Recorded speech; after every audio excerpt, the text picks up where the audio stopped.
and this is like one of my favorite parts from the documents is finding this. Like apparently when he was on stage, the DJ Fresh, who I spoke to, had tried to get him to, clear off the stage because the promoter was going to have to shut down the show because it was a fire hazard. And apparently he went up to Mac Dre and Mac Dre said, "That's not my job."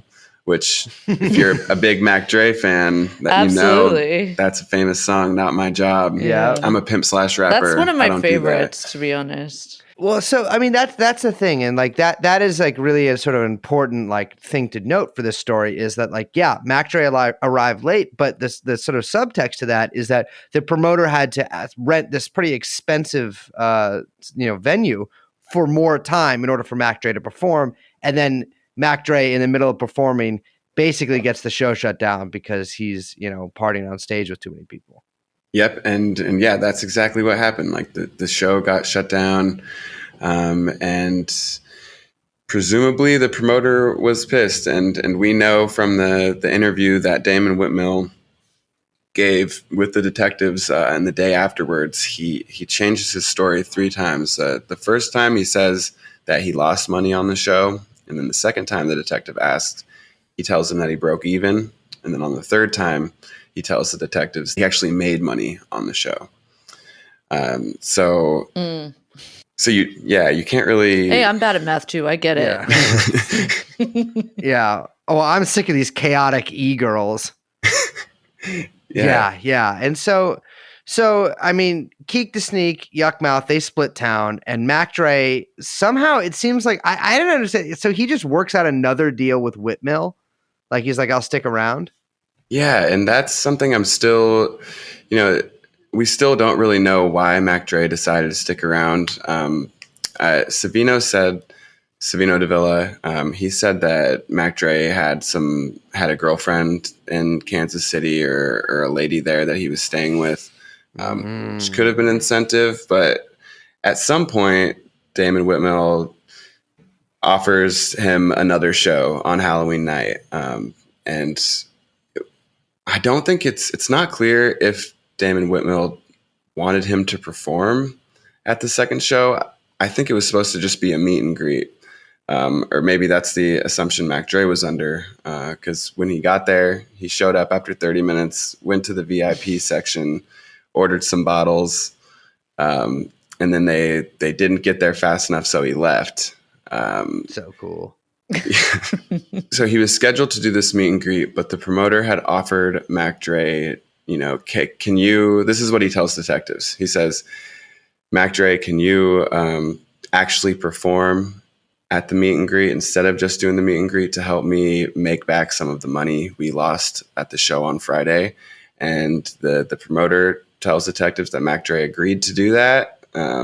But come Sunday, that's not what happened. Mac Dre left without performing. And according to interviews from the documents, the promoter did not like that. And this is where things take kind of a dark turn. Yeah, so I mean, we've got Whitmill has these 2 shows, the promoter has these 2 shows. Both of them do not go as planned. Basically, none of his ventures with Mac Dre go as planned. And so Mac Dre leaves this event, this Halloween party. And, within a few hours, he goes to IHOP afterwards. Then within a few hours, he's dead. And so what happens there?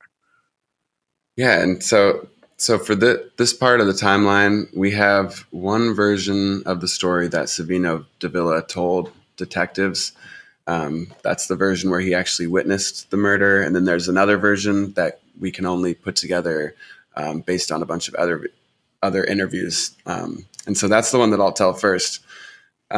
He leaves, goes to IHOP. He's still in this rented limousine that the promoter had rented for Dre.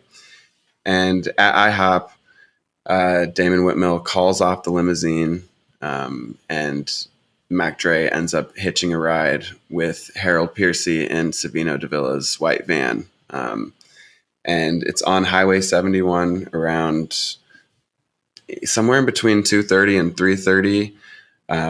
They're going down the highway, and a black Infiniti G35 pulls up alongside, and with two separate guns, one being some kind of automatic rifle, they pump over 30 bullets into the driver's side of the van. And Mac Dre is in the back laying down, sleeping at the time, and Harold Piercy's driving. And when the shots start hitting the van, he tries to swerve to get away, but the other car, the Black Infinity, ends up hitting it on the side, trying to get it to crash, I suppose. And the van ends up going over the divider, crossing up the other side of the lanes, and then crashing into a ditch that throws Mac Dre's body from the van into the muddy ditch, where he dies, and he dies from basically one shot to the back of the neck.